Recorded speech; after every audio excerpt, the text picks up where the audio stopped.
بسم اللہ الرحمن الرحیم۔ السلام علیکم دوستو، آج ہم لوپس کے بارے میں پڑھیں گے۔ تو سب سے پہلے اس کا انٹروڈکشن سمجھنے کی کوشش کرتے ہیں۔ اسٹیٹمنٹ اور a set of statements that is executed repeatedly is called loop۔ جب ہم کسی اسٹیٹمنٹ کو ایک سے زیادہ مرتبہ ایگزیکیوٹ کرنا چاہتے ہیں تو اس کے لیے ہم لوپ کا یوز کرتے ہیں، چاہے وہ ایک ہی اسٹیٹمنٹ ہو یا ایک سے زیادہ اسٹیٹمنٹس ہو۔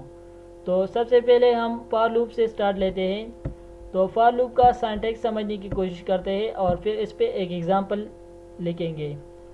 تو یہاں پہ ہمارے پاس فار کی ورڈ کا یوز ہوتا ہے، اور یہاں پہ اس راؤنڈ بریسز کے اندر ہمارے پاس 3 پارٹس ہوتی ہے: انیشلائزیشن، کنڈیشن، پھر ہے انکریمنٹیشن یا ڈیکریمنٹیشن۔ یہاں پہ اس کی باڈی کرلی بریسز سے سٹارٹ ہوتی ہے اور کرلی بریسز پہ اینڈ ہوتی ہے۔ یہاں پہ ہمارے پاس ایک اسٹیٹمنٹ ہوگی یا ایک سے زیادہ اسٹیٹمنٹس ہوگی جس کو ہمیں ایگزیکیوٹ کرنا ہے۔